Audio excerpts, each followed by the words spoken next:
Peace and power. Peace and power. Welcome back. We are back. Yes, we are. We back. We are in chapter 19. Almost done. It's been a long read. Yep, been a long journey on this one, but very educational. Very. No regrets here. I know it seemed like we would never get done, but we're at the end. We have one more chapter after today.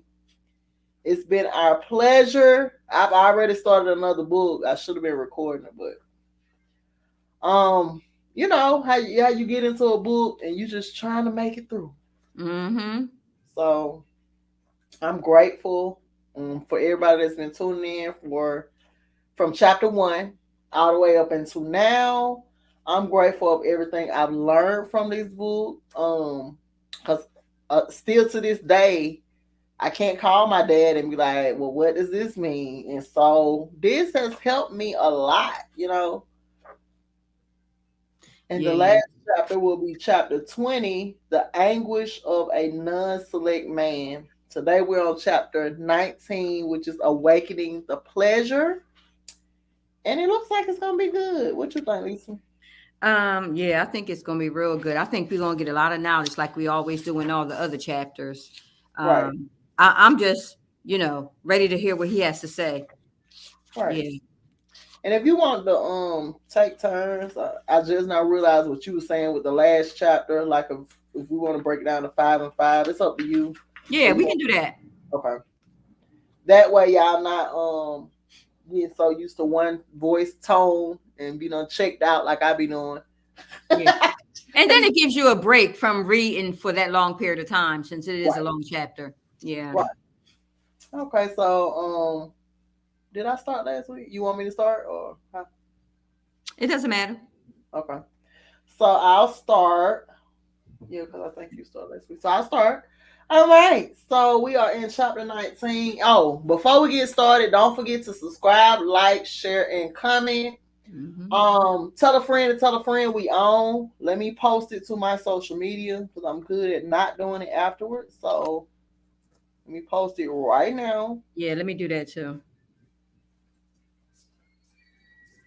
And that way we can get into it undisturbed.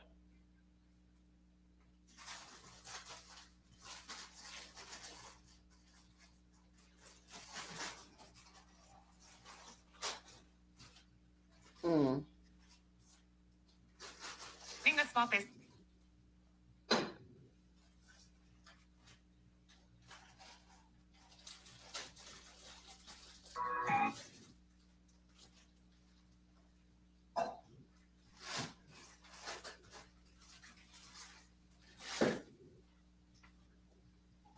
Mm.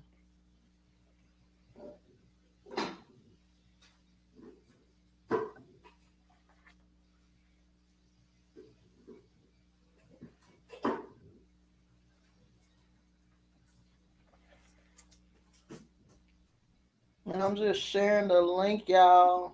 Just trying to be more proactive and not reactive.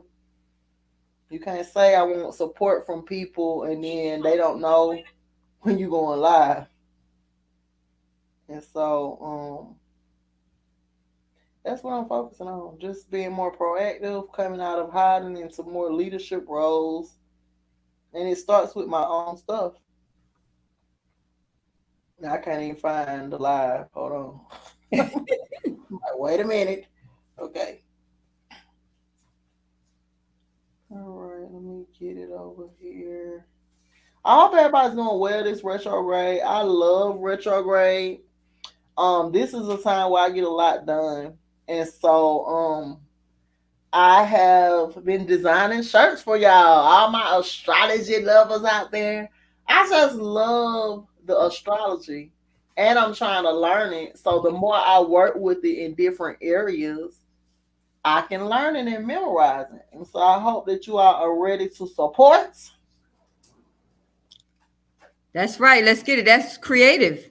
We're creative designers. Right.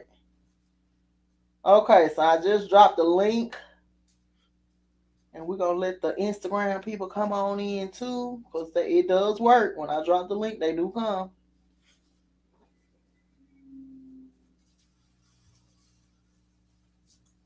Join us now.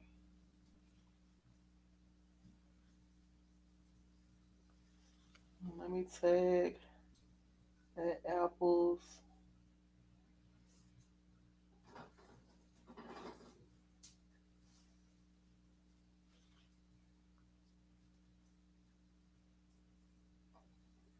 All right. And it's off. So we got that all out into the universe. So we can open up, see who want to join us, who don't. It's cool. We are here. We here to learn. And so I'm gonna start on chapter 19. And I just wanna. I be trying to stay consistent, y'all. Okay. Awakening the pleasure.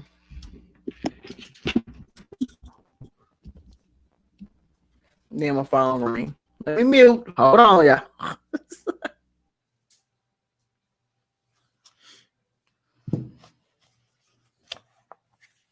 All right, yeah, we definitely going to get on. We're going to get this reading started. If you have been with us from chapter 1, you know that he has been talking about a whole lot of different things within this book. So definitely like, comment, and share. You know, have your friends listen. I know a lot of people might not be able to read it, so they like to listen. And this helps people to be able to listen to the book while they're cleaning their house, driving, you know, doing whatever you need to do. So definitely watch this, send it to a friend, and learn. Right. All right, let's get into it. Awakening the pleasure. When people ask me why I smoke cigars, my mind wanders back in time and I often am slow to respond, finding myself having to hold back the tears of joy. Although there is no joy in the tobacco itself, I put the joy in my cigars myself. I created the appetite as I extracted many nectars from the smoke. I fondly recall possession of deities and ascended beings and smoking the cigar because it was their icon. A man can bring a woman to orgasm simply by blowing a cigar smoke over her naked body. When I would do this to the woman, when I would do this, the woman would often look at me with a question in her eyes, asking, "What kind of man are you?" The orgasms were my answer. I made her orgasm until she stopped asking silly questions with her eyes. After that, she looked at me and knew what I was capable of, and we both smiled. I also have recollections of smoking a cigar while I wrote my books. The smoke would get the deities and ancestors' attention and wake them up. Ascended entities are not always how they are depicted in fairy tales. Some of them make jokes and do things humans do. I really treasure that aspect of my life, and so there is much happiness infused into my cigars. There are three components of happiness: there is the wanting, the getting, and finally, there is the vibrational resolution when you incorporate that happiness into your being. Sometimes the thing that started out happy does not end up making you happy after all the trouble you went through to make it happen. This information is very important. You need to empty your head and make room to comprehend the nature of true happiness with an open mind, for this is revolutionary. This is a revolutionary concept. The man child is not created to be just a father and a husband. He was created to be a happy father and a happy husband. And for this to be the case, he has to follow the protocol for happiness. Happiness is not enough to go after the things you want and obtain them. It does not stop there. You must change your belief system and base your happiness on what you get in the end. This last step and most important is the vibrational resolution. The resolution, after you receive it, sit down and observe how it sits with you. What vibration are you left with? What state did it leave for you in after What state did it leave you in after the initial sense experience wears off? The wanting. The wanting gives you inspiration, arousal, and appetite. The pleasure, enlightenment, satisfaction, and gratification. The resolution gives you wisdom, peace, and balance. Inspiration, arousal, and appetite are all the same thing. When we want something, part of the pleasure is in the wanting itself. You cannot achieve a big pleasure unless you have a big want. Mediocre people do not want much and consequently limit the amount of pleasure that can come into their life. Enlightenment, satisfaction, and gratification are all the same thing. You have something that gives you pleasure. The heart of pleasure is the obtainment and the achievement.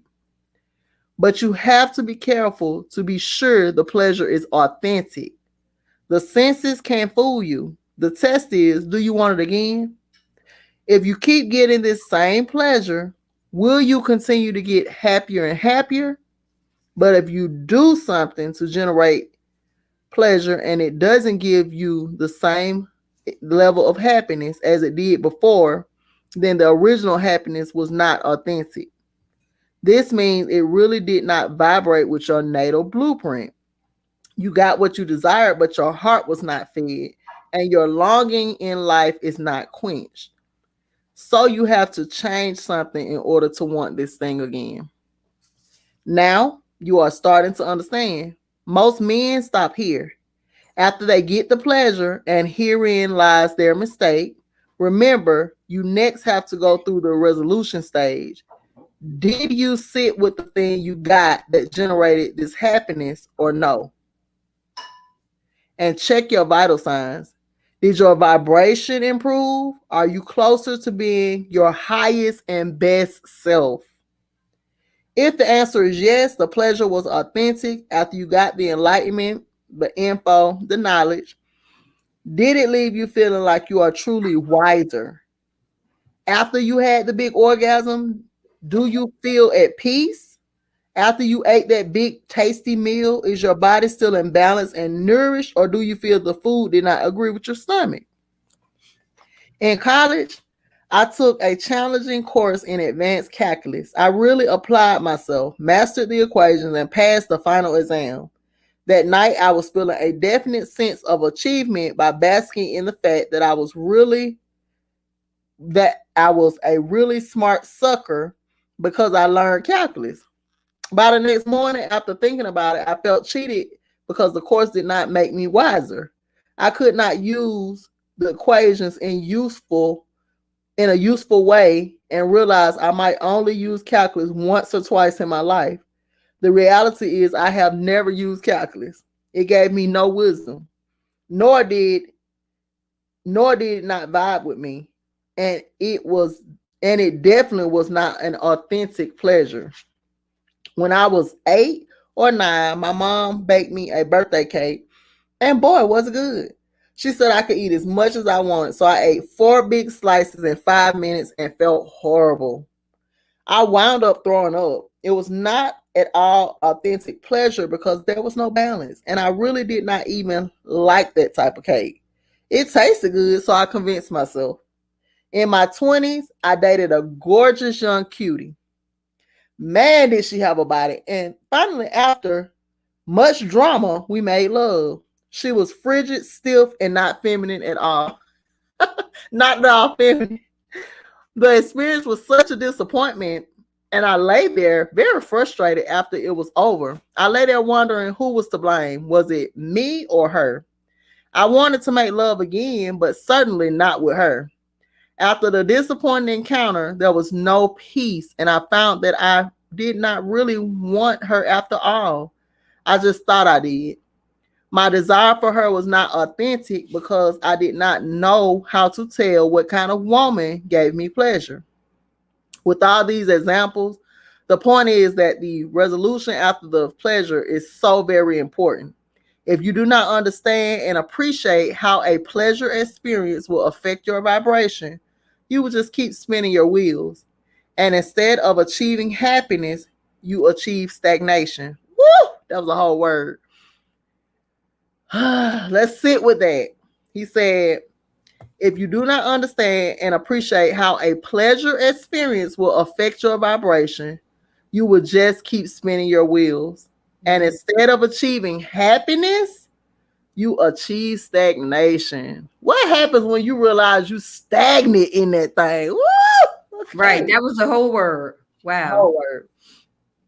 The main source of happiness and pleasure for a man comes from a woman. After his woman, a man's main source of happiness and pleasure are his children. Then comes his career or calling. So if a man desires to be truly happy, he should apply the protocol of pleasure to his relationships. You can take shortcuts if you want to, but it is not advised because it won't end well.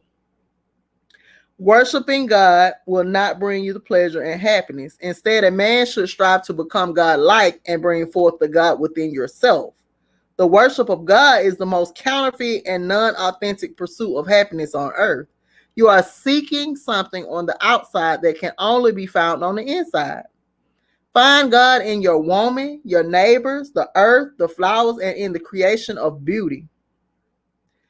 It is the evolution of your appetites, inspiration, and your arousal that you will discover God. Do not suppress the appetites, but constantly upgrade and refine them so they reflect more higher aspect of the human species. This will lead to the enlightenment and satisfactions and gratifications that render experience divine. Use your will to curb and satisfactions and gratifications that render oh. Use your will to curb base animal desires and cultivate the better things in life. Seek abundance. Hello, I say this to everybody, and people really think that I be on some. Oh, all she think about is money. No, I want an abundance of everything. I want access to everything. Okay, he says seek abundance. Eat gourmet food when it agrees with you. Feed your heart. Avoid people who choose to wallow in only the gross and base desires. In nothing is this more important than in your choice of a woman and your treatment of her. You want a gourmet woman, and when she acts like a gourmet woman, treat her like a princess. In the next three sections, we will look at different scenarios in which men commonly cheat themselves out of pleasure by not being true to themselves. This is followed by the chapter containing the case studies. Woo! This gonna get good, y'all. Yeah. I can already tell. Let me Yep. sip my tea. Mm, It's gonna get I'm good. ready. I'm ready. This is good. Okay, so the first section, in search of good pussy, living without love. In Search of Good Pussy was the title of a popular book by Don Spears in the 1970s. The book talks about how men search for sexual gratification to replace the love they are denied. In our story, David and Kenneth are both searching for good pussy. They are two men in their early 30s who claim to be just out looking for sex. But what each of them really wants is to be in a relationship, in a real relationship. Each of them has been hurt in the relationship game before. Kenneth had a nasty divorce, and David had finally hooked up with a woman he thought he could get used to when she got a chance to land a part in a movie. A week later, she landed a small role in a big movie, and a week after that, she moved away. At first, David tried to hang in there with her, but her new career opportunities made her push David way down on the priority list. The distance between them and his loss of status was too much for him to bear, and he reluctantly ended the relationship he had such high hopes for. David and Kenneth were friends, and being manly men, they felt obligated to always put up a masculine facade.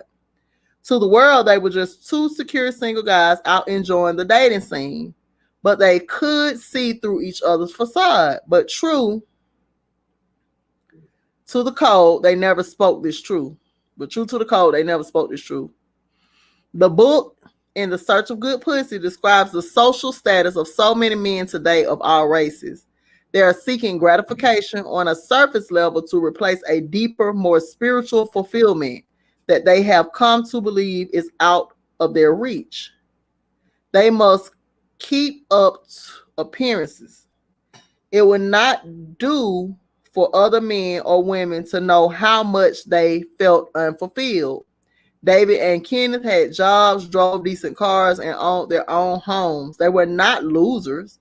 Kenneth was tall, about 180 pounds, trim and fit. On a scale of 1 to 10, he rates about a 6 to a 7. He is considered select because of his job and he owned his house. He is classed by women as a mass man. David is tall, about 190 pounds of solid muscle. He played sports in college. On a scale of 1 to 10, he rates about an 8. He makes less money than Kenneth, but he is also considered select because women think he is very cute. He is classified in the category of Mr. Goodbar. Both men were relatively popular. They had opportunities to date available women, but both men felt that getting women to love them was a high risk, low reward venture. They knew their issues all too well. And why did they have to go through that type of ordeal anyway? Be reminded of their issues. It was so much easier just to settle for sex. They considered themselves victims of the system. Women were to blame because the women they encountered had too many issues to love them.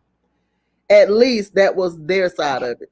Either the woman had too much baggage and it turned the men off, or the men had too much baggage to commit and the women cut it short. And once in a while, they ran into their greatest fear, the Amazon woman. A woman with no heart was their label. Basically, a woman with the same dating philosophy as them. The worst blow to their pride came from women who just used them and then lost interest for no reason. It was okay to be dismissed for failure to commit or not calling enough, but it was tragic and unseemly just to get dismissed for no reason.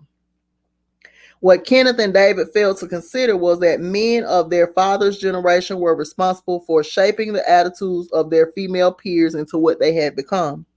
And David and Kenneth needed to take care, or they would turn out just like their fathers. So many males from that generation got divorced and spent the better part of their life looking for good pussy. They prematurely gave up on their quest for love and in the process ruined any chance they had of ever really finding it. Not just for them, but for their sons and daughters as well. By reducing the female to only a sexual object, they ensured that the next generation of men, their sons, would face a group of angry and fearful women. David met Jennifer, and Kenneth had an encounter with Erica. That is where our little story begins. Jennifer and Erica do not know each other. Erica is governed by internal anger, and Erica embodies the energy of a seated hawk. Erica is definitely looking for a husband. She is the queen bee, looking for a good worker ant. Erica is governed by an internal anger directed at men. Erica is 32 and has no children. She has never been married. Erica is 5'8" tall and weighs 142 pounds. She is cute, but she has not developed the curves and sexual presence to match Jennifer. Plus, she dresses as a shield to block, not to attract. Her elegant rose is not developed much at all. She almost never wears high heels, while Jennifer has 24 pair. Her hair is plain, and she thinks showing too much cleavage is not classy. She prefers style and class and does not seek to project an erotic flair. Her broadcast is the positive aspect of the hawk, and men listen to her. Men follow her plan at work, in the neighborhood, and in her family. She is a leader, and other women look up to her.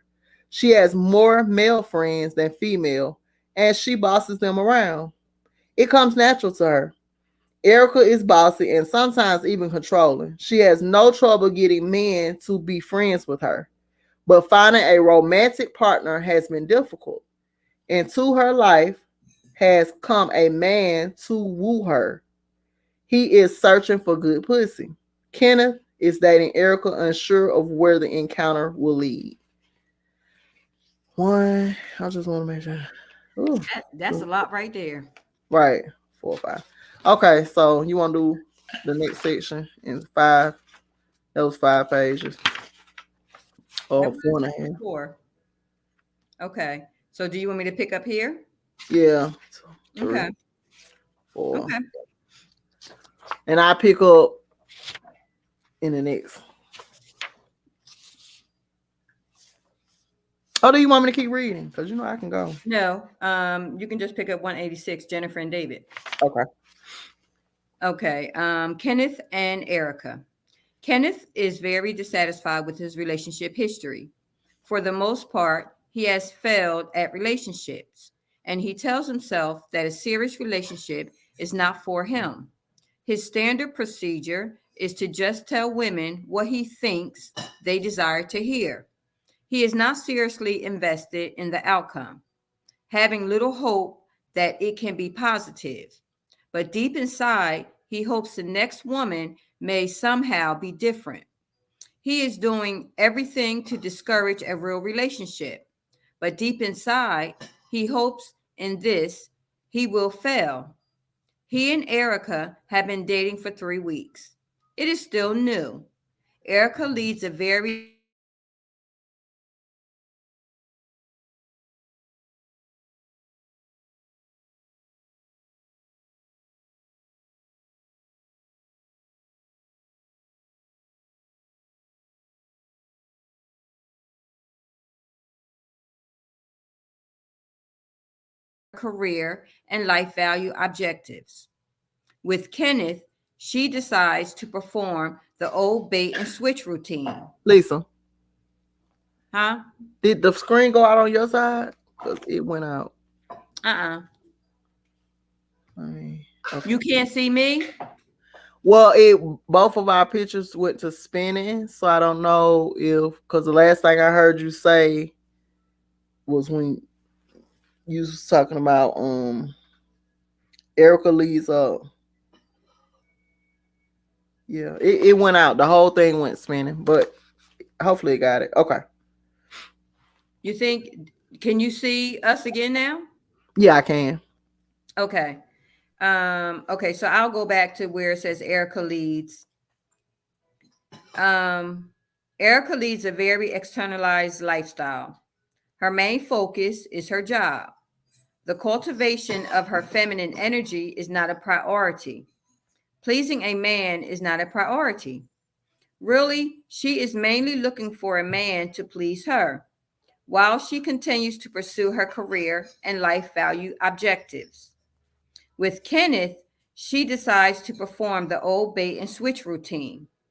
In the first weeks, she has been putting on a good acting job. She pretends during this time to broadcast a positive version of the elegant roles. She has been wearing more attractive attire, tight fitting outfits, low cut tops, etc. She almost put on high heels one evening. She pays attention to what perfume she has on, but Erica cannot hide her energy. She is not receptive, and acting feminine takes a great effort on her part because she is faking. After dating Erica for only 3 weeks, Kenneth starts to see signs of her issues behind the facade. Kenneth is always looking to detect a woman's issues. At the slightest hint of dysfunction, he puts her actions into a microscope and goes over and over the scenario with his buddy David to figure it out.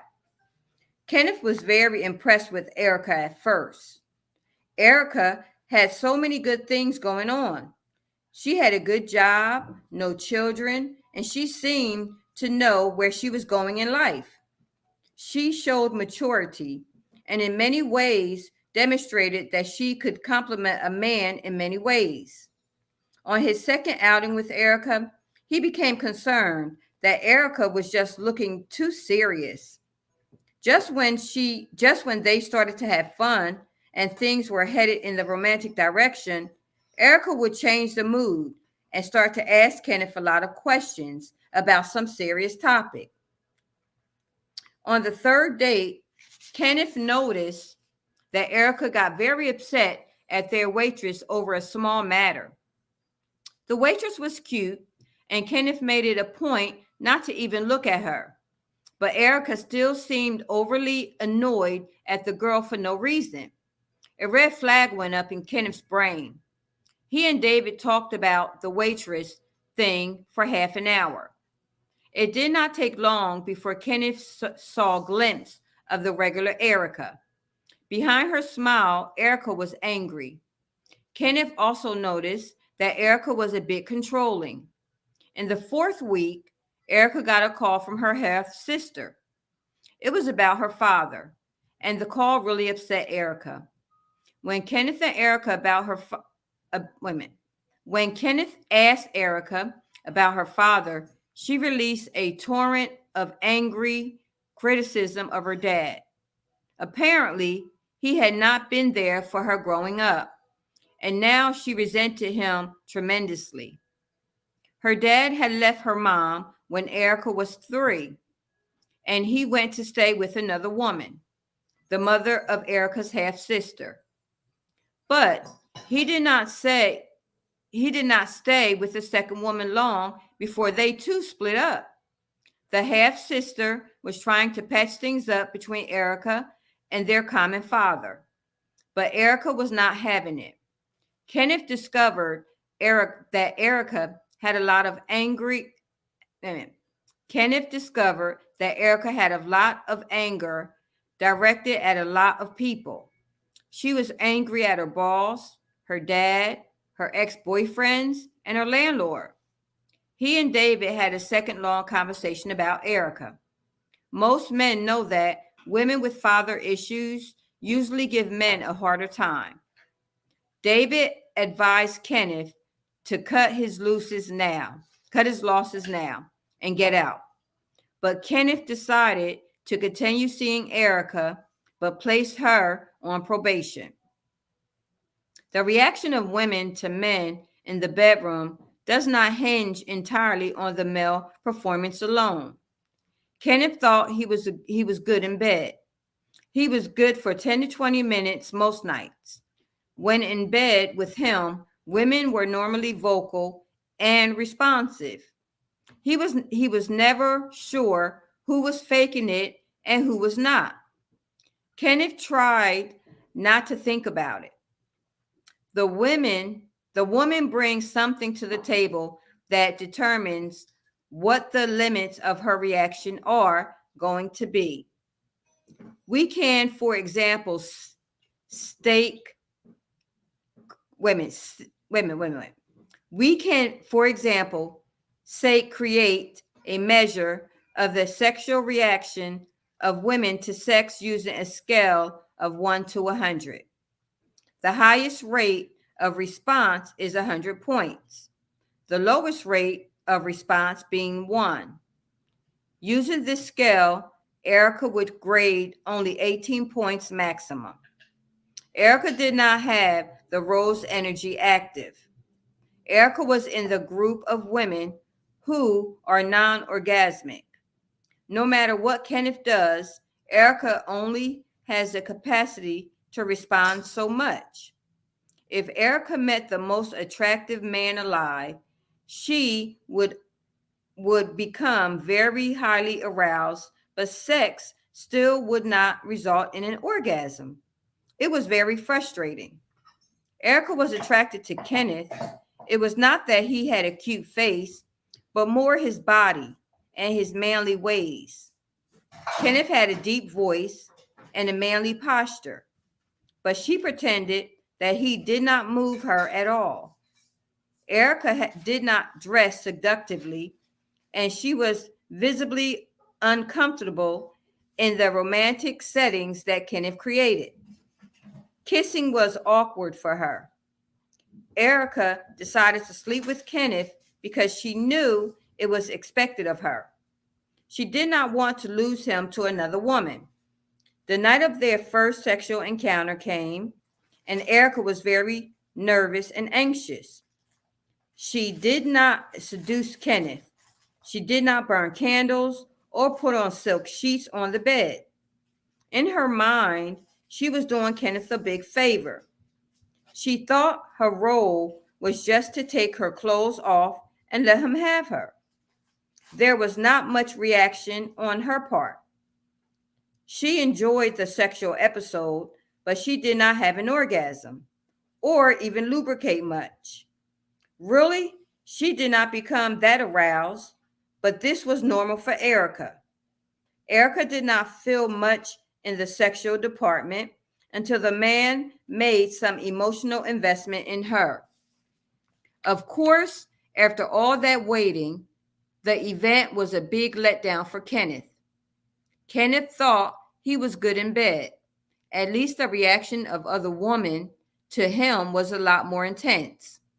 Erica barely made any noise. Kenneth was very disappointed, to put it mildly. He debated with himself for 2 days if he could continue the relationship. He decided to continue, hoping she would warm up in time. Erica was on pins and needles for 2 days, waiting for him to call after that first night.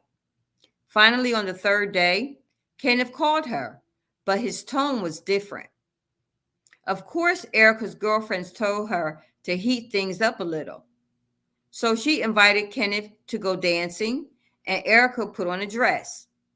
And she allowed Kenneth to have sex again and threw herself into a little more this time. Erica even faked an orgasm this time, like her girlfriends told her to do. Now that Erica was intimate with Kenneth, the clock was now ticking. Since she had given him some, it was time for his behavior to change. In her mind, Erica had a list of stuff that Kenneth was supposed to do now, but she never made Kenneth aware of any of it. There were definite rules, but men do not always know when these rules apply. And it is now at this point that the relationship began to unravel. It is now at this point that Kenneth should have been genuine. Kenneth did not go through the resolution phase after having sex with Erica. Had he done so, he would have discovered so much more than just she was frigid.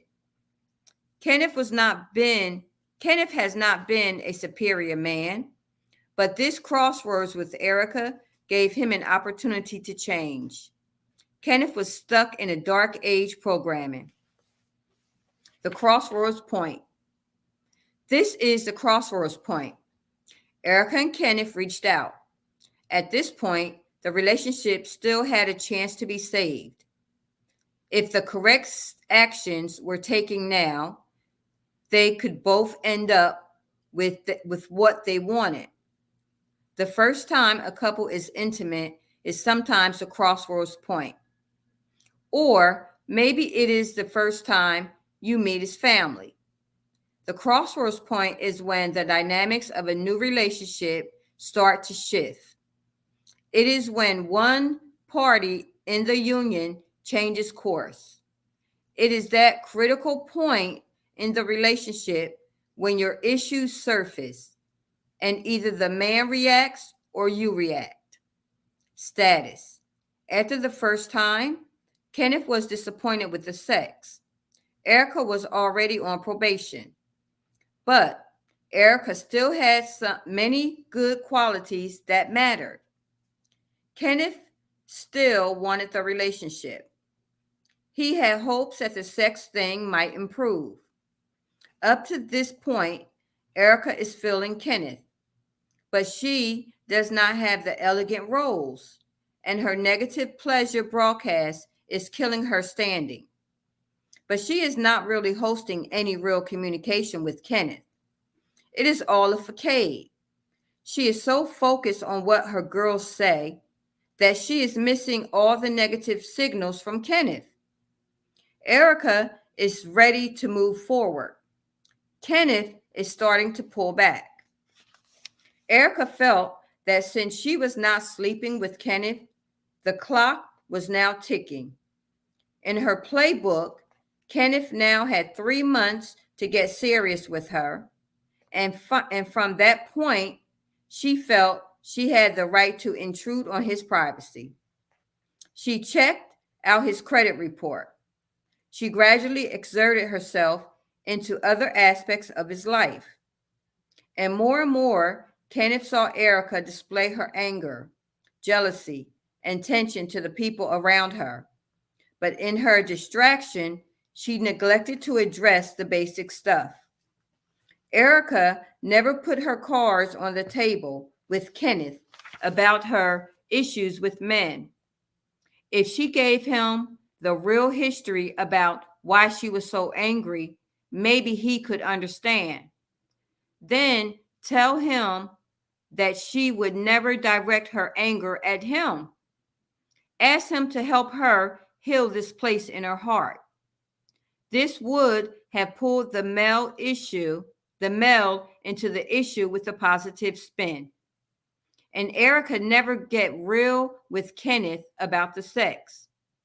She needs to know where she stands. Her negative performance was not the issue. It was that she did not even see it as a problem. If she just made it clear his satisfaction was a priority, she would have been okay. On the other side, Kenneth had not fully brought his masculine energy online. Therefore, he would not stand up straight. He is not about to expose his emotions. Kenneth has lost faith and pulled back in general with women. This is the counterfeit action of an inferior man. Kenneth made no effort to heal Erica. The clock was ticking for Erica. 3 months after they became intimate, she demanded that Kenneth make a decision about where their relationship was going. Kenneth was waiting to see changes in Erica. That never came. When Kenneth failed to give the right answer, Erica fired him, ending the relationship. She spoke to him one last time, in which she dismissed his objections and expressed her gross disappointment that he failed to take life and her more seriously. The end of Erica and Kenneth. Wow, that was deep. That was deep, and I know I can definitely resonate with that Erica and Kenneth story. Especially when you do become intimate with a person for the first time and you suspect that it will be different, and then you're disappointed. You're on mute. Oh, girl, and I had plenty to say. I'm co-signing. I'm like, right. Yeah. So, Listen, listen. Ain't nothing like thinking you finna tear this thing up, right. and then it flops. Yes, girl. And women, we have to stop faking orgasm. It Yes. does you no justice. It has never, yeah, that doesn't work out because Right. eventually you have all this pent up energy and anger, and then you're not teaching. And I'm guilty of this too. You haven't taught the man what it is that you like, Mm-hmm. and so, and I'm gonna just put it out there. You'll end up in a whole 20-year situation, and you don't have 5 orgasms. Yeah. You got toys, you got all this stuff, and it's like it just never benefits to fake it. It never benefits to show up with a counterfeit personality in a relationship. So Right. And that's what one reason why you shouldn't be faking the orgasm, because then that will lead you out there to go get toys and other things. Whereas, you have this man right here, somebody that you love or somebody that you're just getting into a relationship with, and you're not being honest and you're not being your true self. So why start something to make it go further and you're just going to continue to disappoint yourself. And I like Kenneth. Yeah, that was his name, Kenneth. I like him. At least he had the courage to end things. Cause on the flip side, you end up now that y'all been together 2 years, it was a hit or miss from the jump. But now it's 2 years in and you feeling like, dang, I done put in this time. And so Hmm. then you start valuing the time more than the actual relationship. Right. That's People right. be knowing. People That's be right. knowing. You'll Yep. be in a whole 10 years of misery Yep. Yep. for no reason. You just got to keep it real. Yep. And you got to show up as your authentic self. Hmm. You know, Hmm. hey, sometimes we all disappointed, but we got to clean it up. Right. So, yeah, I like Kenna. At least he had the courage to end it. Um, No, she ended it. Erica ended it. She fired him. um Yeah, she fired him. Yep. all because he didn't get a right answer. Right. He didn't give the right answer. And even though Kenneth knew in the beginning when he discussed it with David, he didn't end it, which he should have ended because he found flaws in the relationship early on. Yeah, yeah. Well, I give it to Erica. Whoever had the courage to not sit in their misery. That's a Yeah. miserable thing. And that's Yeah. why I say you'll have people been married 50 years. They've been miserable 50 years and telling you to stick it out. That is not good Yeah. advice. I don't No, care that's who not. say. I don't care because people start valuing the time over the actual pleasure of being in the relationship. Yeah. You can't I mean, measure it comes time. with all that. It comes with all that. It got to Yeah, be the time, the yeah. pleasure. It got to be everything. So And the let it time go is till it's working. cool.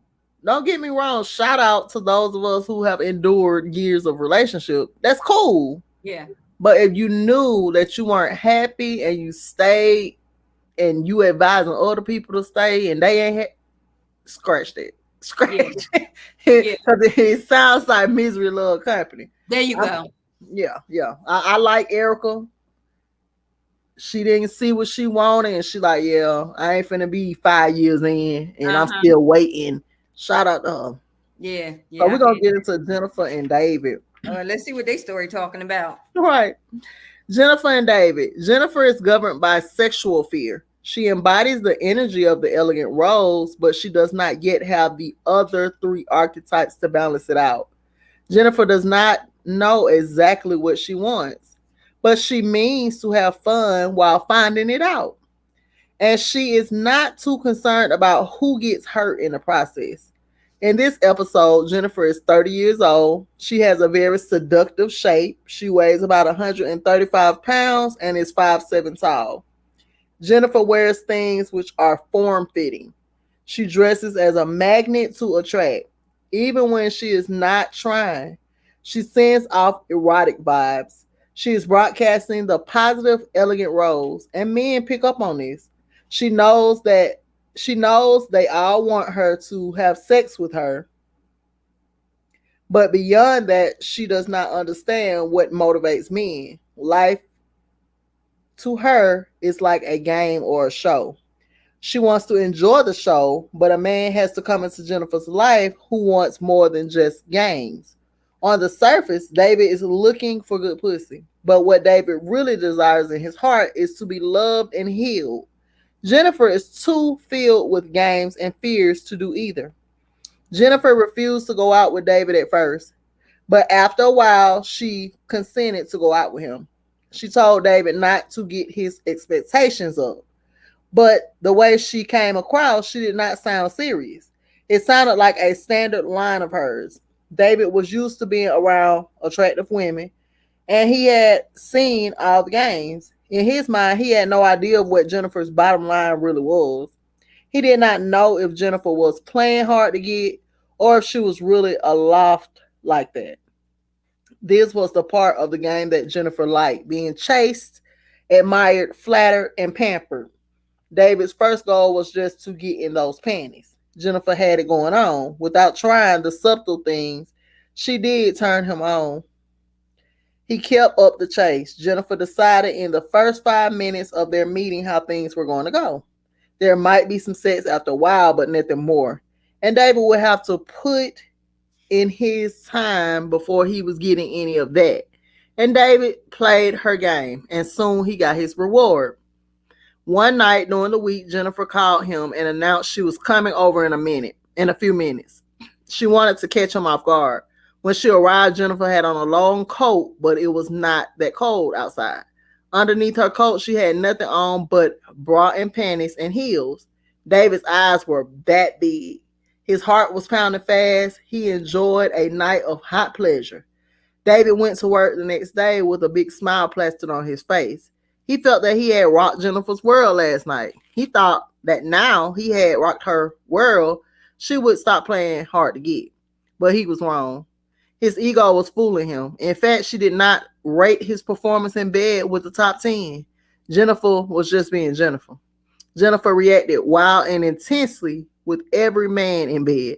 Women have a built in arousal program that determines their limit of response to men in general.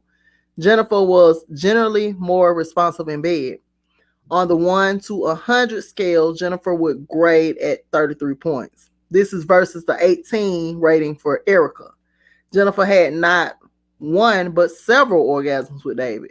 After her arrival, the two only made it as far as the kitchen before David had her pinned against the countertop. Before it was over, they had employed whipped cream and fruit from the fridge, and Jennifer ended up on the kitchen floor. Neither of them remember how they got there. Of course, David did not keep his smile for long. They two had approached the relationship crossroads. After the wild episode in David's kitchen, Jennifer did not return his call for a few days. It was her way to cool him off. She did not want him to get too invested. She did not want him. But when they did speak next, she was invasive in her responses. Jennifer liked David, but she had set boundaries on the relationship from the beginning. The strange thing was that David was starting to feel a thing for Jennifer that went beyond just a casual thing. He was starting to feel chemistry between them. They reached the crossroads, and it was from this point on that the arrangement between David and Jennifer began to unravel. It is here that the communication failed. Right here, Jennifer had the power to ensure that the outcome of their encounter would be good, but Jennifer was stuck in the dark age programming. Crossroad points. At this point, the relationship still had a chance to be saved. David and Jennifer were compatible with each other, but Jennifer would not be ready for a serious long-term relationship for 2 more years. She had some serious maturing to do. But in 2 years, when she finally realized that she wanted to get married, David was not going to be available anymore. And she would look at other men and realize that he was the best candidate. The crossroad point is when the dynamics of a new relationship start to shift. It is when one party in the union changes course, status. Jennifer was ready to pull back. She had set boundaries on the relationship, was not a part of her game plan now. David was starting to see something in Jennifer that he had not seen in his other relationship. He was feeling a chemistry that he thought indicated some long-term potential between him and her. He thought Jennifer was in the same place, but she was not. The best outcome for both David and Jennifer was to remain in the relationship. It was time for David to get over his old hurt. It was time for Jennifer to get over her fears of intimacy and commitment. If she missed this opportunity with David, she was headed for an exciting encounter with a foreign diplomat and the sexually transmitted disease he was carrying. But Jennifer refused to be honest with David. When she saw him, she told him that she needed time to get used to her feelings. Jennifer did not know how to tell David that she did not consider him serious relationship material. Jennifer did not see a real future in it. Jennifer just wanted David to hit it once in a while. Had she been honest with him, he would have been okay with that. But by her not being truthful, she allowed David's feelings to grow. The relationship was getting more serious, and he wanted to take the relationship to the next level. At first, Jennifer went along to avoid confrontation, but the confrontation came anyway when Jennifer backed out of going with David to a former black tie affair. And then Jennifer broke the affair off. She stopped returning his many calls. David did not understand. He and Kenneth debated what happened until late into the night. David finally got the message and moved on. Jennifer thought she had done the right thing, but Jennifer's girlfriend reminded her that this was a pattern for her and pointed out that David was just the latest installment in an old cycle. They felt that nothing was wrong with David, and Jennifer was just afraid of serious emotional involvement with any man. 1 year from that date, Jennifer received a call from the clinic. She had an STD. She had rolled the dice one time too many. End of Jennifer and David. Wow. Both Kenneth and David had been dumped by their girlfriends in the same month. They sat in the cafe on a Saturday morning trying to make sense of it, and this was getting old. The conversation went something like this. With these women, it's always something. If there's one way to mess it up, they will find it. I just still wonder what her real program was. All this time, I thought she was moving in that direction, and now I realize I never really know what her thing was. I still don't know, man. History repeats itself. Did you really think things had changed? No, but actually, I was starting to get a little different vibe this time. It doesn't matter anyway. It may be all for the best. If they're going to sweat you and put you through changes like that, it's better to get it out in the open in the beginning. The things that man got to go through to get a little bit. Well, it is no sense in looking back. What is on the docket for tonight? More the same, I guess. End of the episode. What does being authentic look like? For David and Kenneth, it means standing up straight in your manhood. It means saying what you mean and standing by that. If you really want love and commitment, say that. You begin by looking beyond a woman's body and sex appeal. Mm-hmm. Determine what her counterfeit persona is. She is either schizoid, oral, psychopathic, misogynistic, or anal. Next, what level is she? Mild, acute, chronic, or severe? Now, third, determine which female archetype she is leading with. If you know these things, if you know these three things, you know if she can give you the life pleasure you deserve. And you know if she indeed will support you in an authentic way. David should never have started to date Jennifer in the first place. She was not ready. When he observed that she was leading with the elegant rose but had no other archetypes online, a red flag should have been raised. He should have moved on. But since he fooled himself and remained in the looking for good pussy mindset, he fell into the illusions. Basically, he spent a lot of time in a situation that could never give him a return on his investment. He should have moved on to spend his time with a woman who was ready to stop the little girl games and step up to real woman stuff. He cheated himself out of pleasure. For a while he was looking for good pussy with Jennifer. Life passed him by. Mm-hmm. Now, Kenneth, he cheated himself. Again, the first thing for him to do is discover what he was working with. Determine Erica's counterfeit persona and what level it is. Then he would have checked her feminine energy and discovered that she had the seated hawk leading. But some portion of the moon and chest coming online. Treasure chest was coming online. Here is a woman who is just steps from being a good mate. She needed healing, and this would help her to bring the elegant rose online. Kenneth needs his healer online to do this. A few tantra skills would also help. In a few months, he could have transformed Erica into a goddess of romance. Men cannot expect that every woman will turn up fully developed. Sometimes the man has to put in a little work.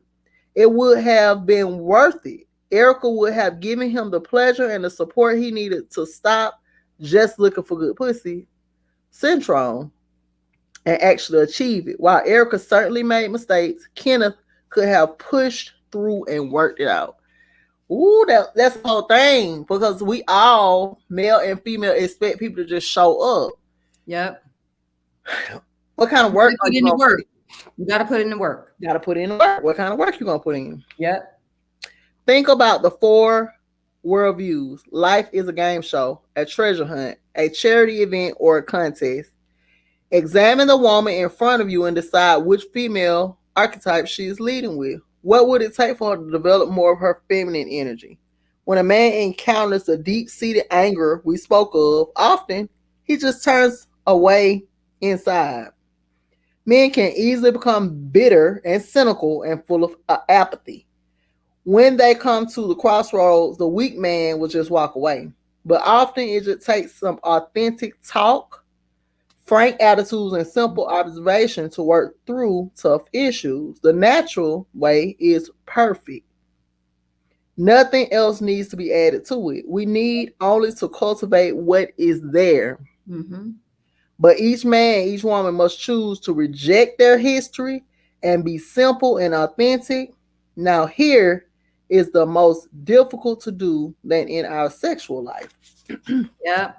That is so true. Oh, I It's feel y'all walking away. Y'all, I'm finna bite this sandwich. So, I'm finna bite this sandwich and I'm that, finna drink.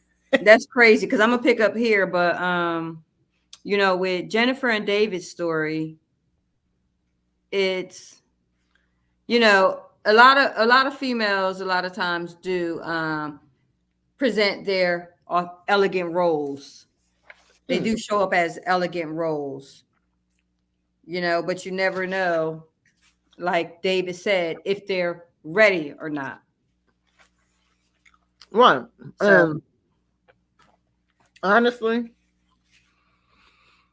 women, certain archetypes come online at different times. mm-hmm, Just like me personally, my elegant rose was online, but then after being molested, after being treated like an object, I put that elegant rose back on the shelf. Then I was the homie. I was dressing more masculine. I didn't want to attract because that wasn't working mm-hmm, out. mm-hmm. And so it just depends on where women are now. Now today, I'm only buying dresses. I might buy a pantsuit, doing a little photo shoot, just that. But my purchases are dresses. I'm ready for my elegant rose to be back online. I don't want to be the homie. Right. that it was never the goal. And so if you with the right person, they'll cultivate it. They'll Yeah. know. They'll be trying to investigate what makes you so hard or prone to anger or masculine. You Yeah. gotta put in the work though. Yeah. And that's going within. That's going within, not just seeing the outside of you, just going within to try to get to know you, the individual. You know Hmm. what I mean? Because a lot of times we all have issues that we need healing from. And if you're just looking at one thing and not willing to do the work to make that person heal, then what do you have to say about yourself? Hmm. You And you're know? gonna walk away from yourself when you're in critical points in your life. And that's the other thing. It's like, okay, and then the flip side, because I don't want to get a wrong message. Right. Um, don't keep pouring. If the glass is already full, don't keep pouring into it. It's gonna overflow and it's spilling out all over the ground, making a mess. Mm-hmm. You know whether or not that the person you've been pouring into is going to eventually show up and pour back. The Mm-hmm. thing with me, I'm optimistic, and so the glass could be half empty, and I'm going to continue to pour, not even realizing the more I pour, the glass is overflowing and making a mess on the ground. Now I have spilled energy all over the ground, and my glass is now becoming empty. And so Yeah. it doesn't mean that you stay there 25 years and ain't nothing changes. That's not what this man is saying. Yeah. Especially when, you have, like you said, you're pouring into, and then all you get back in return is you changing, Yeah, you changing. And then women. you're looking at that person like, what? When you gonna change? That's Yeah, right. when your Exactly. change coming. There you go. Right. Yeah. And Yeah. so he not saying to spin your wheels. This is from moving forward, and it's for anybody. When you Yep. are dating, y'all know I'm eating, but when you know dating, you know whether, and I tell people this all the time, don't get caught up in the time. I'm gonna go back to the time because then you'll be dating somebody 3 years waiting for some kind of change to occur, Yep. and it never comes. And then next thing you know, it's 10 years. Next Right. thing you know, you got gray hair everyone. Mm-mm. Yep. You That's not gotta the goal. stop it. You gotta nip it in the bud. Right. Right. Yep. Okay. All righty. Infidelity. Oh, you going? Yeah, I'm gonna Oh, okay. infidelity. I was gonna eat, but I ain't gonna do it. The lack of sustainable relationships. There is currently no working system of monogamy in the West, and this is the main catalyst for infidelity. There's no working uniform indigenous cultural model in Europe or the United States. Thus, there's no working framework of culture that can serve as a foundation for monogamy. Humans are tribal, but now in the modern machine age, the needs of industry, commerce, and capitalism have shaped society.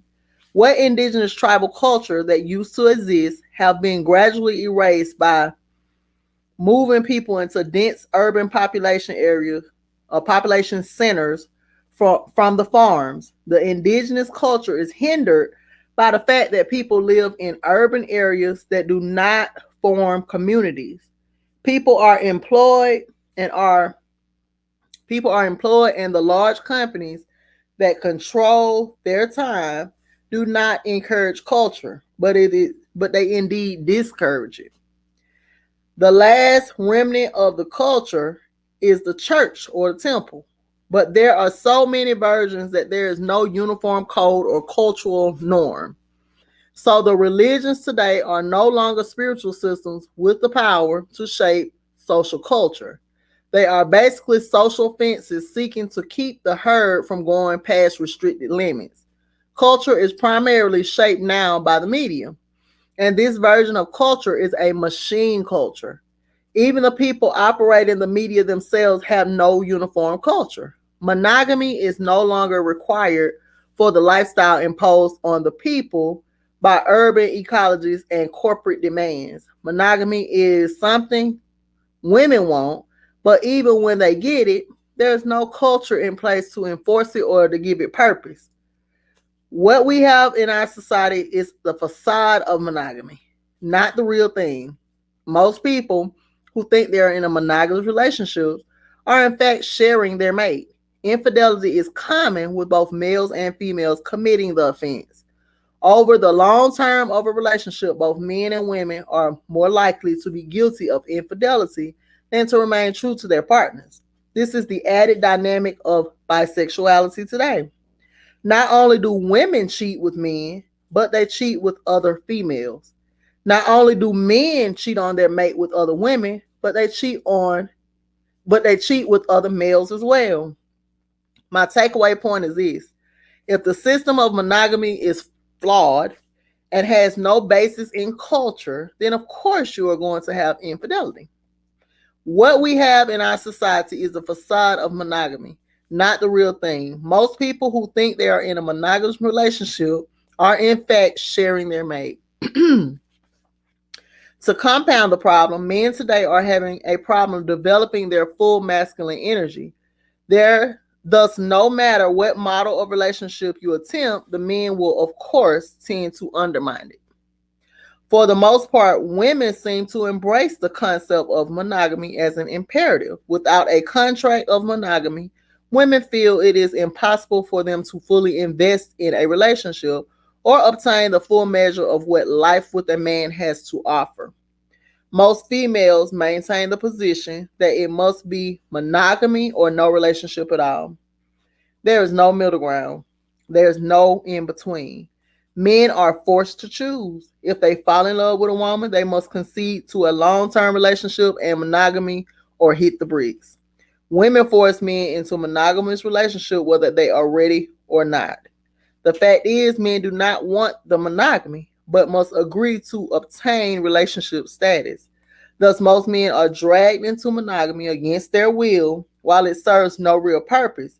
He has no standing in the financially based society and no standing in the culture. Hold on. Oh,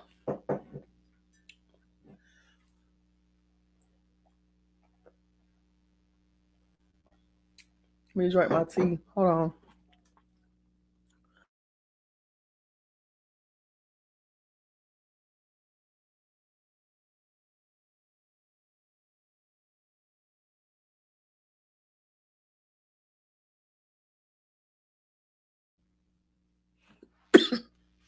I don't know how I'm choking on air. But anyway,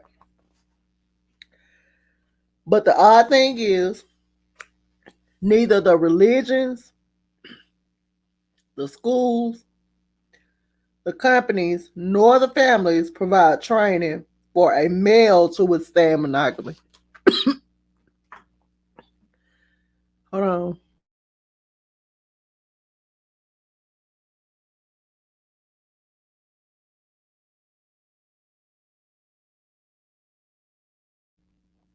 I should have just gave it up. Okay. They are giving no formal training whatsoever and are just expected to do it. And the fact is, the matter is, the majority of young adult men are nowhere near ready for long term relationship.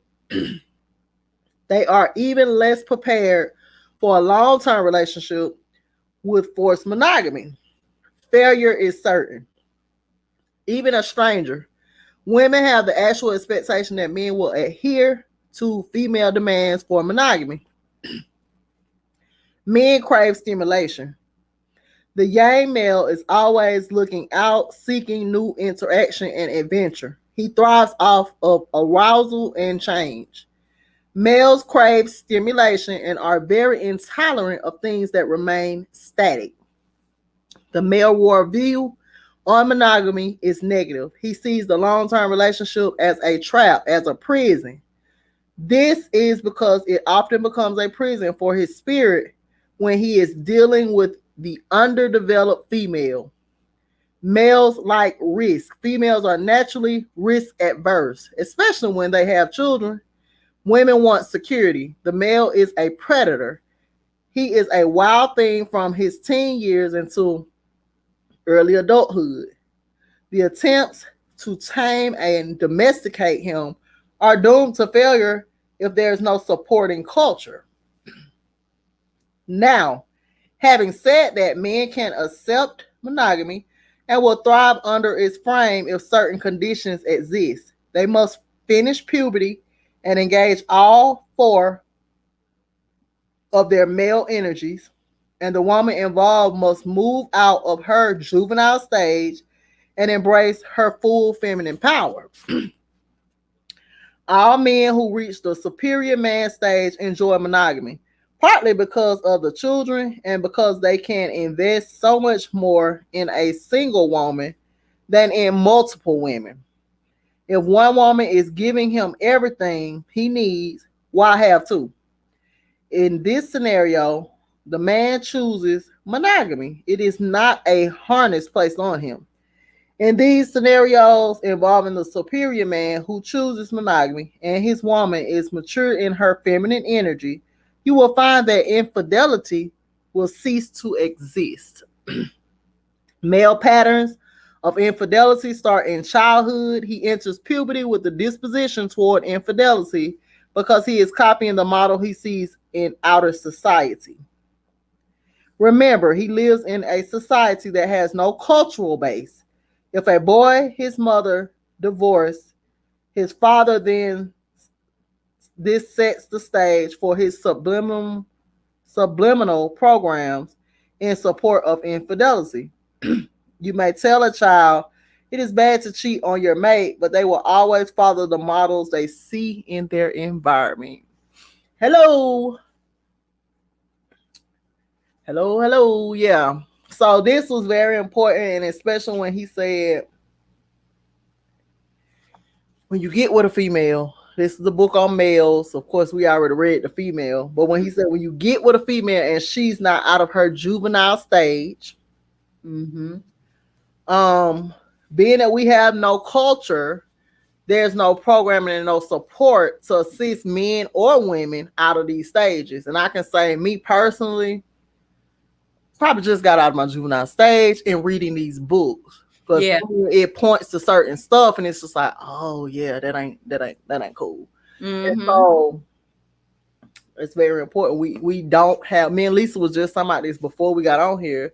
We don't have culture. And so we following Western culture thinking it's normal. It's not. It's not your culture. It'll never, and I will go further to say, when you talking tribes, these people weren't sleeping with one person till they die. It makes no sense. It makes no sense.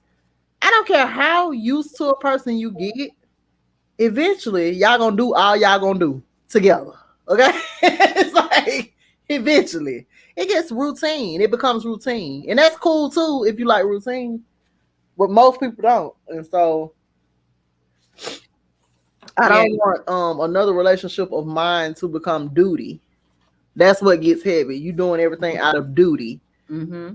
Let me do this not because I want to, but because it's my job. And it's like, no, that's not natural. I want to do it, but to do it not because I want to and just out of duty, it takes the pleasure away from me. Uh-huh. Yep. That's right. Yep. Yep. What you All think? right. I mean, I agree with you. I agree with you. Number one, nothing should be like your duty. Like you should want to do it because you want to do it. Right. When it gets to be a duty, then I think it's time to, go a different way. So yeah, I think also I'm just coming out of my juvenile stage after reading the female version and now reading the male version. I'm definitely learning so much more than what I didn't know. Like I didn't know, and I can definitely own up to and say the things that I didn't know. And I'm proud that I have come across this book and read this book because now I know so much more. And when I do go ahead and get in my next relationship, I know how I'm going to approach it, you know? So, yeah. All right. I'm gonna go ahead and pick up here. Because I will be, I'm gonna be getting a knock at the door soon. Check your message. The most common pattern of infidelity. Okay, pattern one. Most males never reach the point where monogamy is an active program. In males who attempt monogamy, normally it is forced over an underlying pattern of infidelity already programmed into the social template during puberty. For the most part today, juvenile females have no loyalty to male sexual partners. Juvenile males show no loyalty to female sexual partners. Ministers are engaged in infidelity. Teachers are engaged in infidelity. And their parents are engaged in infidelity. Sexual limitation as a personal behavior is more a function of the access to sexual partners, not a function of moral restrictions.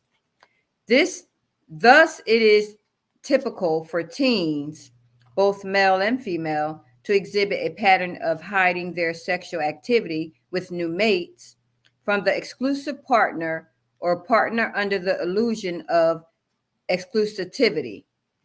And most women before marriage are aware of this pattern of infidelity in men prior to the relationship. We coach many couples who were rocked by the discovery of a cheating husband. In one case, the woman was pregnant and he, the husband, was her first. Imagine the feeling of betrayal. Her entire family, mother and father, aunts and uncles were enraged. In the first session, the young man had almost nothing to say. He did not really seem to take the whole matter all that seriously.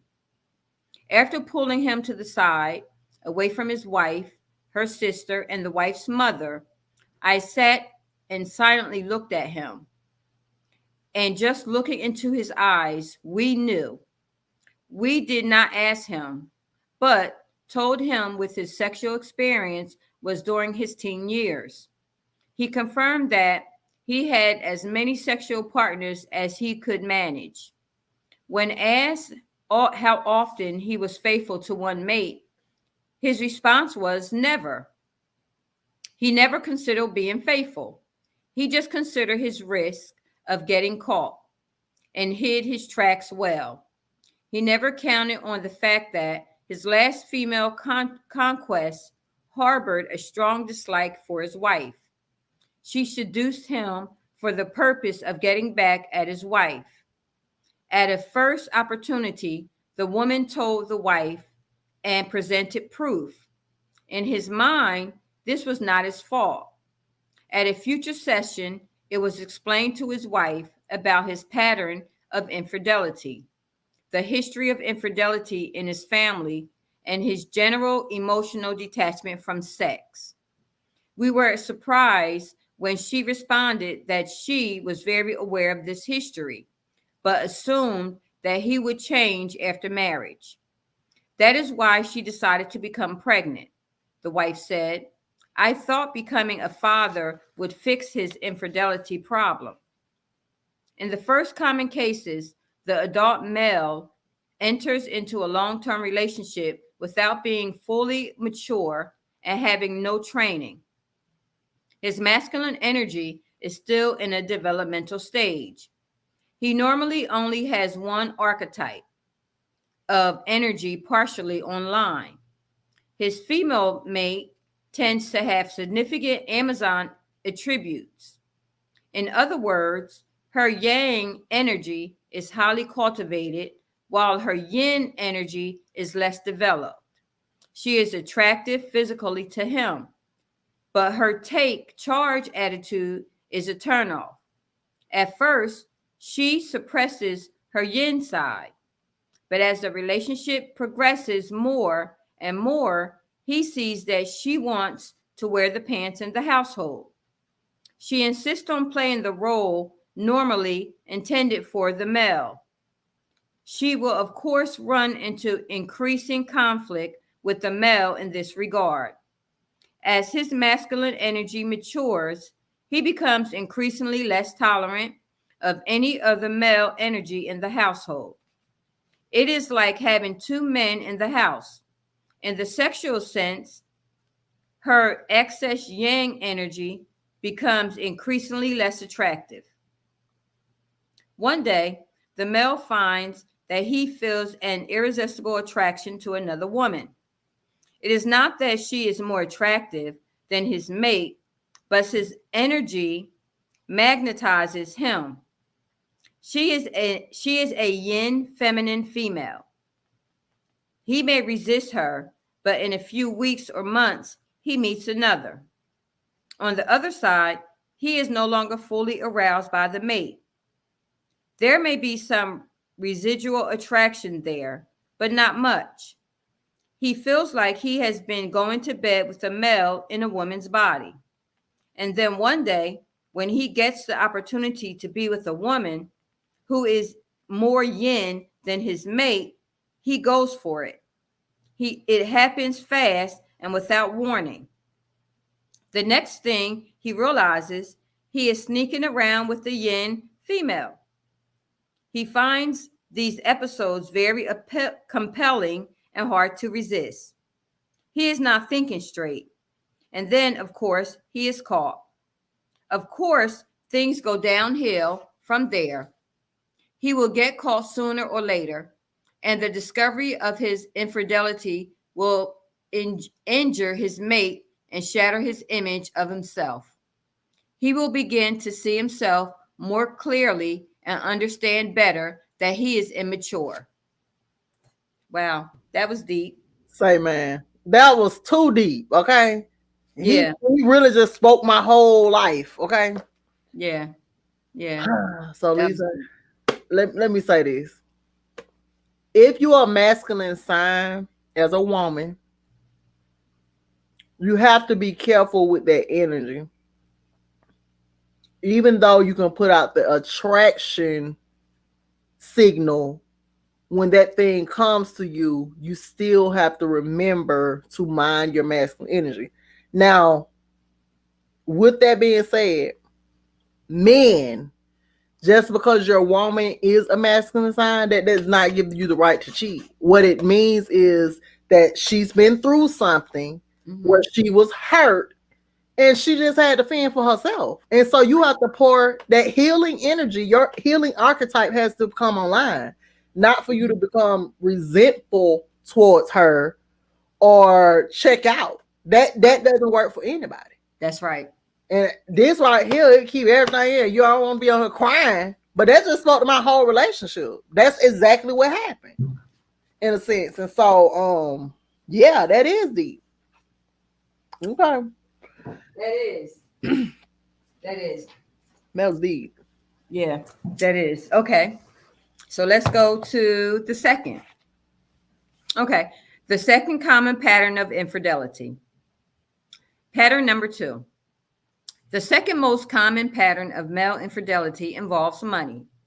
Most men cannot indulge their sexual desires because the women they desire are not available to them.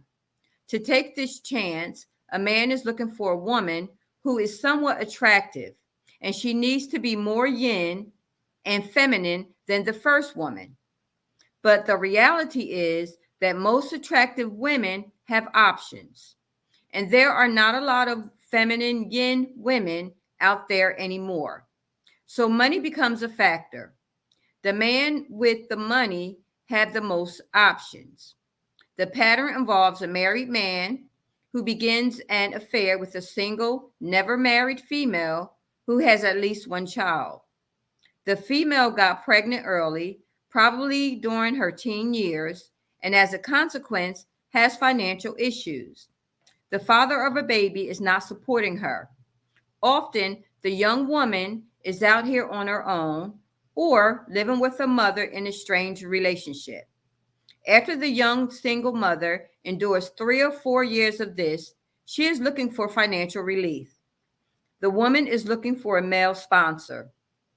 The married man now approaches her and finds she is more receptive than he might have supposed.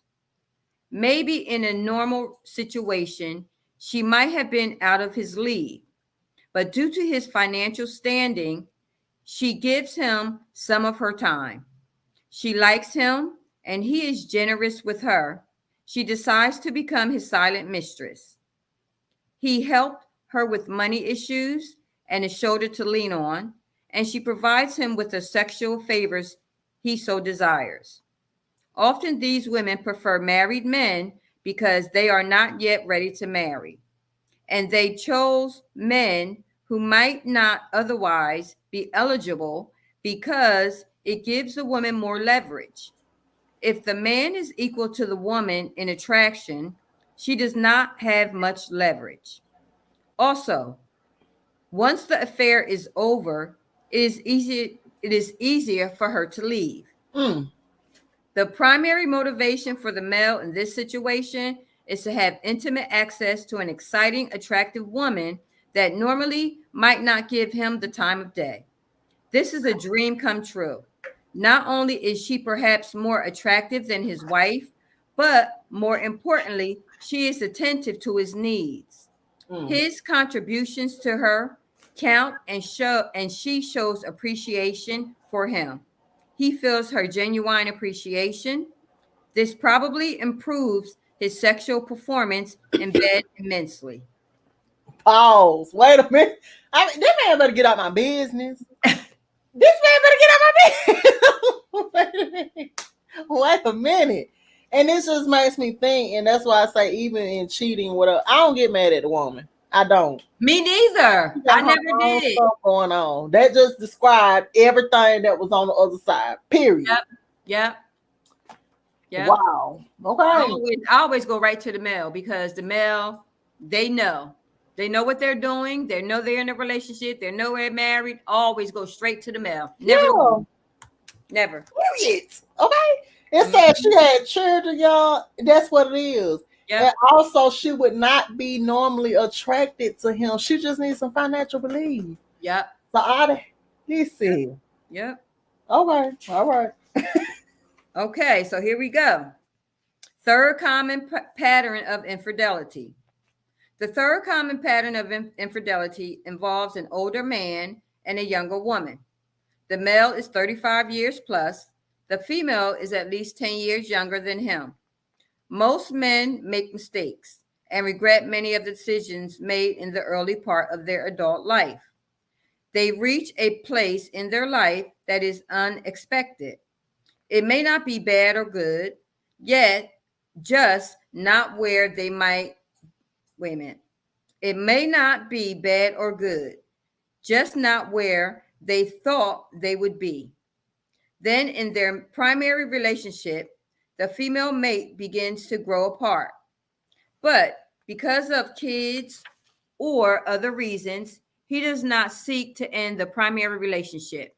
But this man yearns to redo his life. Into the scenario comes a younger woman. She may not be more attractive than his wife. In fact, he is probably looking for a copy of his wife, but younger. The younger woman may possess the positive attributes he likes in his wife, but lacks the negative attributes he associated with his shortcomings. He pursues the younger woman as a metaphor for attempting to redirect the course of his life. The younger woman is receptive to the new concept he has of himself. His wife is not. He wants to reshape and remake himself.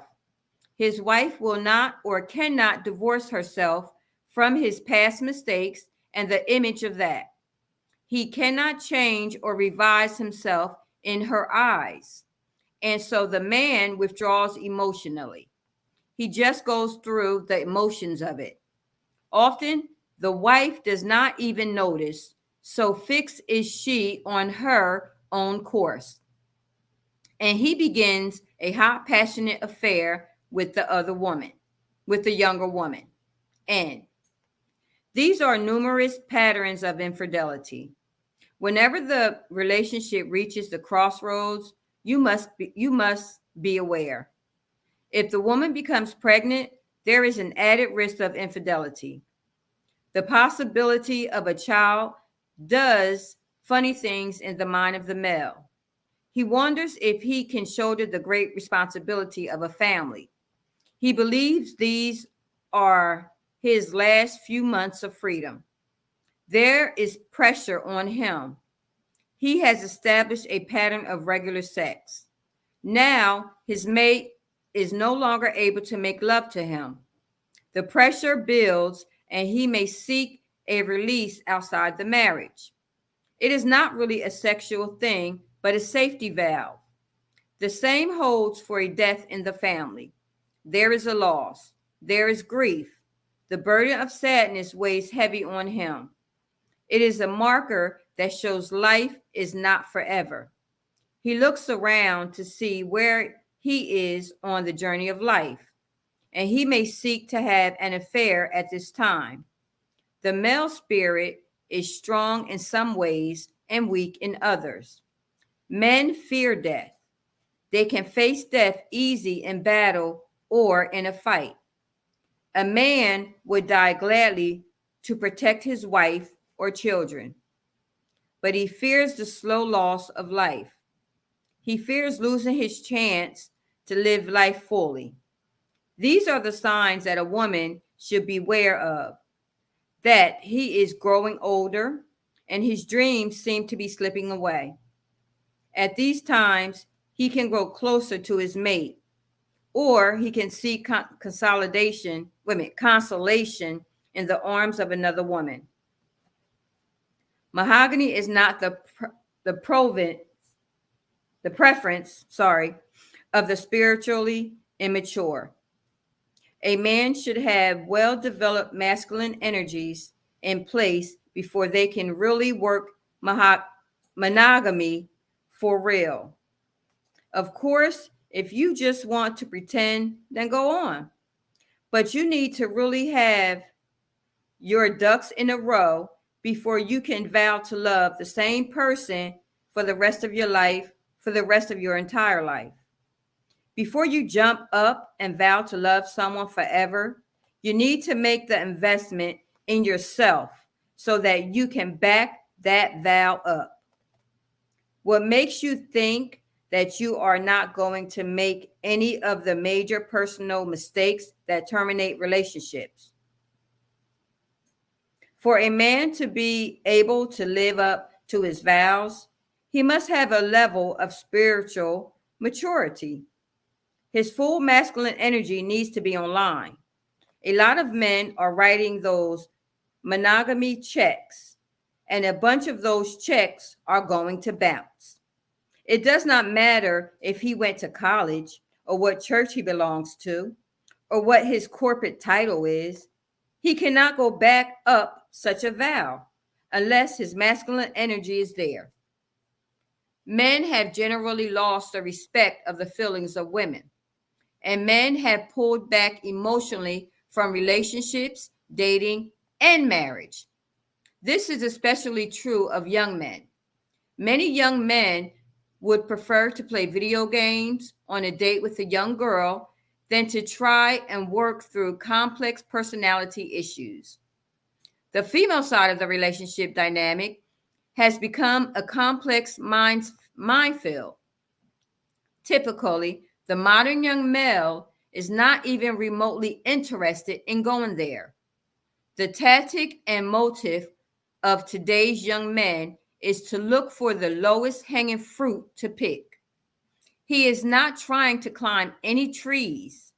If the woman presents any serious psychological challenge, their most likely response is just to move on to the next case.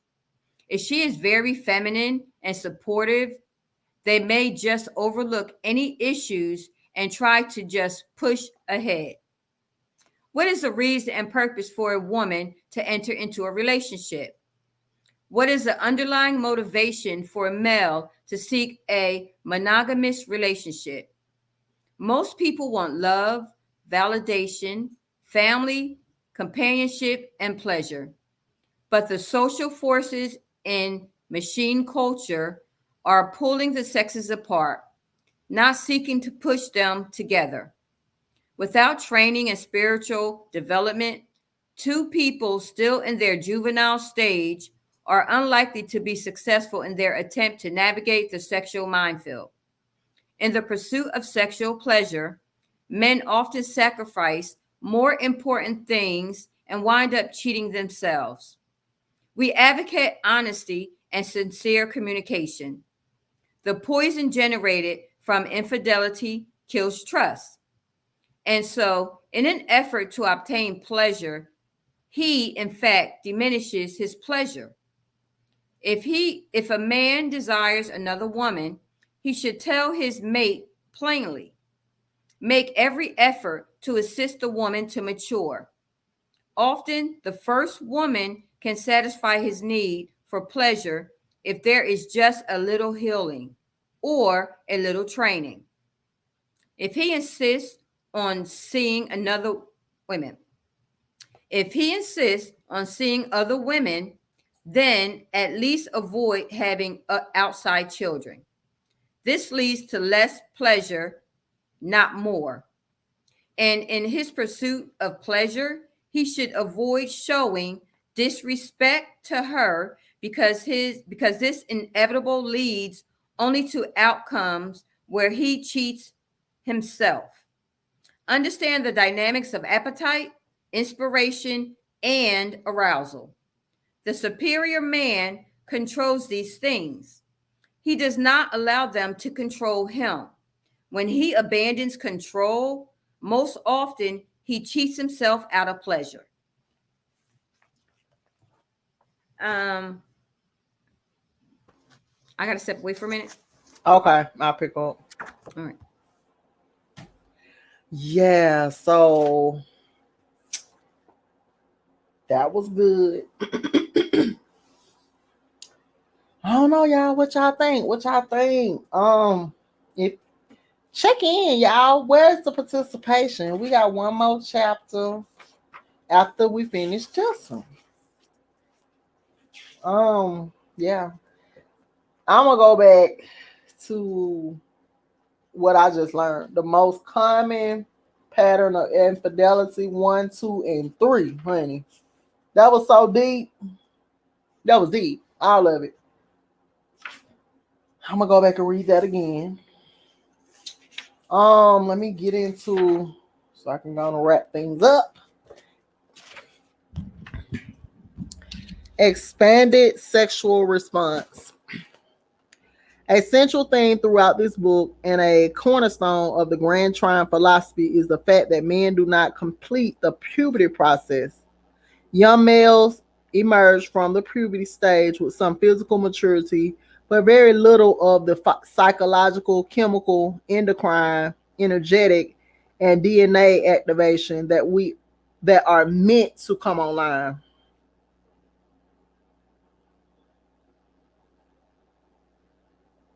Hmm. Of course, there are exceptions, but in the main males today, fail to achieve the same levels of maturity as their recent ancestors or most natural indigenous males. We have divided male energy into categories so that the reader can begin to measure the various markers himself. In the context of sex, it is my position that almost all men are functioning at a juvenile level. We we we something posted they have not even reached the minimum level of performance that will qualify them as an adult male. Throughout most of their life, men function at the little boy level sexually and otherwise. Thus, it is contingent upon this book to describe what mature adult sex looks like. For very few adults ever experience this. We have already had a discussion of Tantra, and that will serve as a primer for this discussion. He said most men are functioning on the sexual level at little boy. Okay. Now, in the 1950s and 60s, scholars like Masters and Johnson began to explore human sexuality. Until then, modern Western society was almost totally ignorant of sexual science and reproductive technology. At the time of writing this book in 2008, Western society is still in the dark ages in regards to sex. Sexual wisdom today is about where physics was before Newton had the apple hit his head and absorbed gravity in action when it was still thought that the earth was flat. And I digress on that subject. We find it hard to reconcile because Newton didn't prove that Earth ain't flat. That wasn't what the apple was about, child. But anyway, we find it hard to reconcile the fact that a society which put a man on the moon, allegedly, does not know about such basic things as the womb imprint and the auric penis. Religion and its dogma have crippled modern man in the discovery of reproductive and sexual science. Medical scholars are the worst and the most ignorant. Just over 100 years ago, they labeled many natural female functions as a disease, hysteria being one of them. Even today, they cut out a woman's reproductive system instead of treating what are often minor reproductive health issues, specifically the hysterectomy. Most men do not even know what a hysterectomy means, yet alternative and natural healers have been treating the reproductive issues for centuries successfully. Of course, in their arrogance, doctors do not even inquire about what they can charge five figures for. Medical professionals do not wish to discuss it. The medical profession is about money, not healing. Because medicine is an industry, because medicine is an industry, hold on. Men's pleasure, men's sexual pleasure has been sacrificed. If a man has to take a pill to stay erect, then Houston, we have a problem. The natural program in the DNA for male pleasure is so different from what exists today, so extremely and radically more intense and all encompassing, that men today refuse to believe it is real or possible. When they are introduced to the concepts, even when they see it with their own eyes and hear the testimony of other men, they typically struggle to accept the fact. But it is fact. In the 1990s, a few scholars began to study and document what they termed abnormally intense sexual states in some women. It began as an effort to disprove the claims made by tantric yoga and gurus. But instead of disproving it, they began to see the evidence. So they began to coin a phrase, expanded sexual response. But this is nothing more than the natural state people reach when they're fully awakened in the sexual traits dormant in the DNA. One example, Journal of Neuroquantology, December 2011, Volume 9, Issue 4, page 882 through 891. H. Human saying, altered states of consciousness occurring during expanded sexual response. And the book's ISSN number is 1303-5150. And the website is www.neuroquantology.com.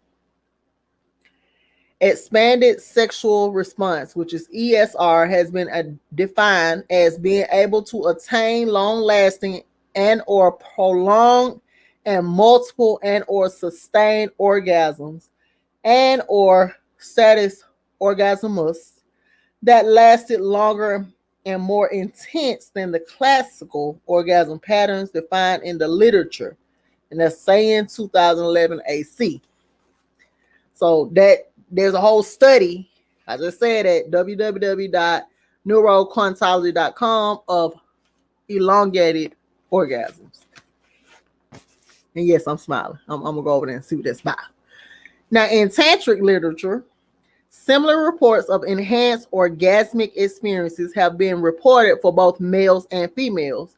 While the experience and phenomenon of ESR is a recent development in the medical community, gurus, swamis, lamas, and okamfos have been seeking its secrets for centuries. Until recently, most of those secrets were lost to all but a rare few. The Grand Trine organization, which is connected to the author, has been in possession of the science of ESR and has taught this science to many students. Most people believe that ESR was an exotic occult state that could only be obtained through great difficulty and trials. But Master Yao has proven that ESR is the default program in the human DNA. That means everybody can do it. The closer they approach the ESR state, this revelation has shocked many in the elite niche community of active tantra. ESR is the natural state of the sexual peak we achieve when a man moves from the juvenile phase to the adult phase in his sexuality. Men will naturally reach this plateau by the age of 28 if they follow the natural pattern of development of their masculine energy and bring all four archetypes of the male energy online. Sexual bliss is natural, and a man or woman returns to their original self, they tend to achieve the orgasmic plateau. This is a series of orgasms that are cyclical. The four stages of normal or regular orgasm are under par and are incomplete. Understand that these orgasmic climaxes are preliminary. This is just the beginning of what you can achieve if you study the Tantra. She or he is trying with the onset of each orgasm to complete a circuit, so the orgasm can be held indefinitely. As the elegant rose energy is brought online, the woman's circuits and acupuncture meridians gradually open up. This may take weeks, months, or even years. And if she allows the circuit to complete itself, her energy flows in a circular orbit and keeps the special junction of nerves and meridians at the base of her spine. Hold on.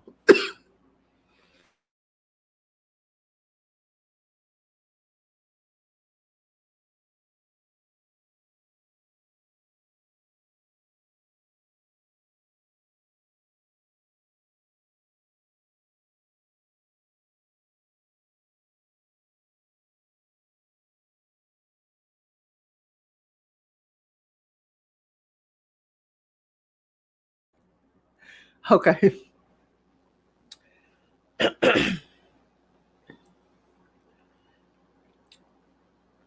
This may take weeks, months, or even years. And if she allows the circuit to complete itself, her energy flows in a circular orbit and keeps the spectral junction of nerves and meridians at the base of her spine open, resulting in a continuous state of orgasm or bliss.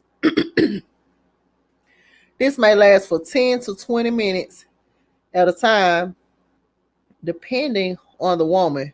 After one of these prolonged orgasms ends, another wave starts up in a short time. She may stay in this state for 1 hour or more. This is the orgasmic plateau. Men are okay with the concept of a woman having multiple orgasms, but the same men believe that it is not possible for a man to have multiple orgasms. But men can have the same exact experience. They can reach an orgasmic plateau where they experience 20 orgasms lasting for 60 minutes without ejaculation. These can be either prostate orgasms or penis center orgasms. And it has an L right there. I don't know if that's altered states of consciousness occurring during expanded sexual response in the human female. The abstract: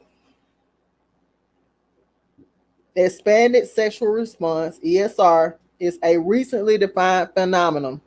It is defined as being able to attain long-lasting and or prolonged and or simple and or multiple and or sustained orgasms and or status orgasms that lasted longer and more intense than the classical orgasm patterns defined in the literature.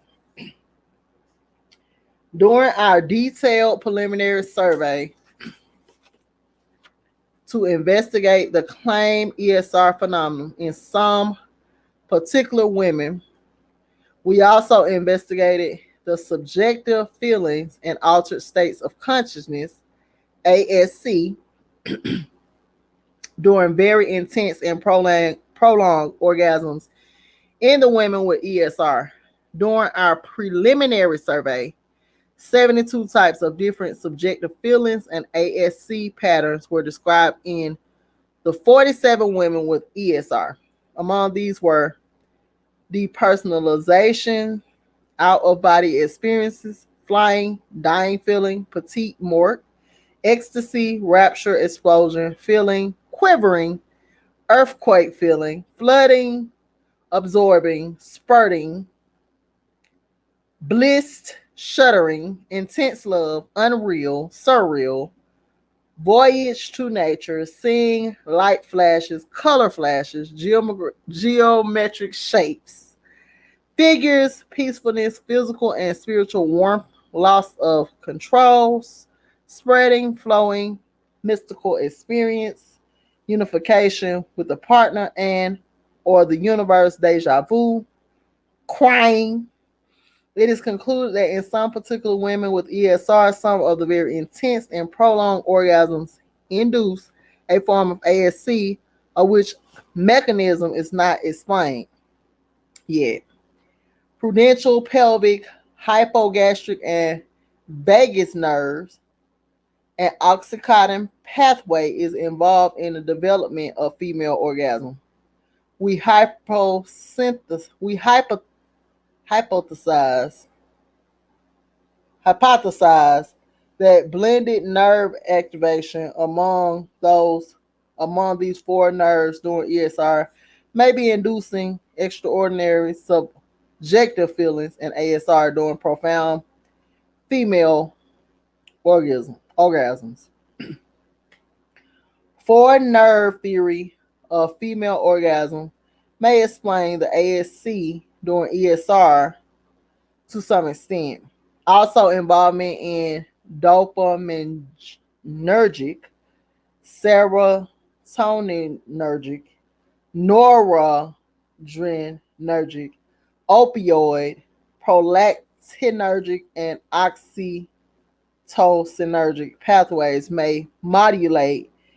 that may modulate the altered mood states during ESR, induce ASCs, and near to our ongoing research, more research to determine the scientific basis and parameters of ESR phenomena in some females should be carried out, as well as the research on the neurological, psychological, and neurochemical mechanisms of ESR induced ASCs in some female psyche. What is being observed here is that once a human female or a human male approaches the state of ESR, the energy can take one of three paths. The energy can take a healing path. The man or woman can begin to see visions of negative past events in their life.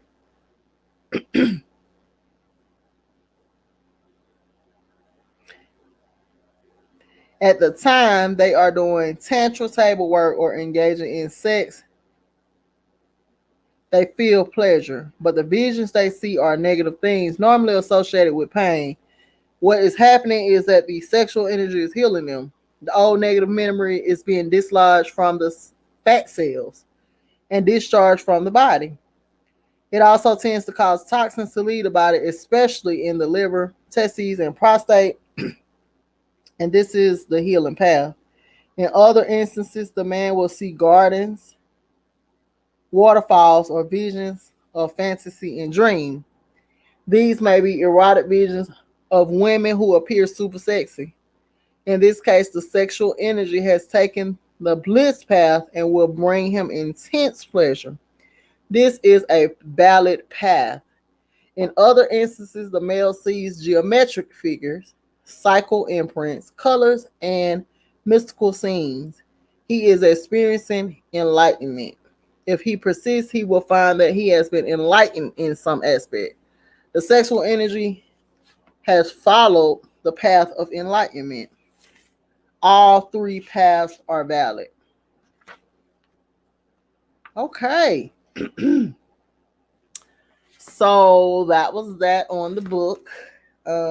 This chapter was good. It was juicy as I expected. Okay. It was a lot of insight. And so that's it. It's two. I don't even know what time we got on here. We went into a little time warp. And we just have one more chapter left. And in the last chapter, it's only 1, 2, 3, 4. It's only 4 pages.